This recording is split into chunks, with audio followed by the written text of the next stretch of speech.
ഞാൻ നിങ്ങളോട് ഒരു ചിന്ത പറയാൻ ആഗ്രഹിക്കുന്നത്, ഒരു രാജാവ് അദ്ദേഹത്തിൻ്റെ ഉപദേശകനുമായി കാട്ടിലൂടെ യാത്ര ചെയ്യുകയായിരുന്നു. യാത്രക്കിടയിൽ ദാഹമകറ്റുവാൻ മൂർച്ച ഉള്ള ഒരു കടാര കൊണ്ട് ഒരു കരിക്ക് ചെത്തുവാനിടയിൽ തന്നു. രാജാവിൻ്റെ കൈവിരൽ അറ്റുപോയി.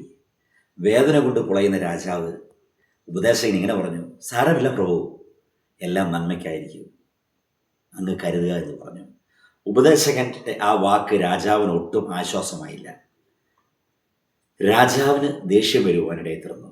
രാജാവ് ആ ഉപദേശകനെ ഒരു പൊട്ടക്കിണറ്റിലേക്ക് തള്ളിയിട്ടു. എന്നിട്ട് രാജാവ് വീണ്ടും കാട്ടിലൂടെ സഞ്ചരിച്ചു. അടുത്ത ദിവസം രാജാവ് ആ കൊടുങ്കാട്ടിൽ നിന്ന് പുറത്തേക്ക് വരുവാൻ തുടങ്ങുകയായിരുന്നു. ആ സമയത്ത് വലിയൊരു സംഘം കാട്ടാളന്മാർ രാജാവിനെ പിടികൂടി നരബലിക്ക് കഴിക്കുവാൻ വേണ്ടി അവരൊരാളെ തേടി നടക്കുമ്പോഴായിരുന്നു രാജാവിനെ കിട്ടിയത്.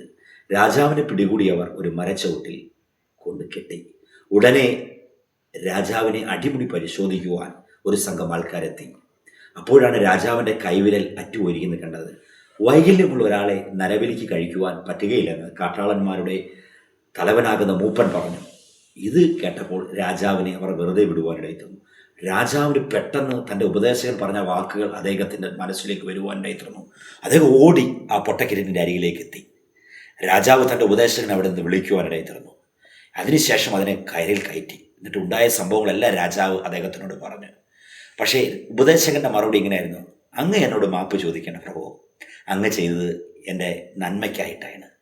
ഒരു കണക്കിന് ഞാൻ ഈ പൊട്ടക്കിണറ്റിൽ വീണത് നന്നായി, അല്ലെങ്കിൽ അവർ എന്നെ നരബലി കഴിച്ചേനായിരുന്നു.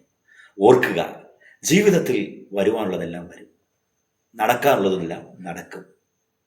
നടക്കാൻ പാടില്ലാത്ത ഒരിക്കലും നടക്കുകയില്ല, സംഭവിക്കുകയില്ല. ദൈവം നമ്മൾക്ക് എല്ലാം ചെയ്യുന്നത് നന്മയ്ക്കായിരിക്കും.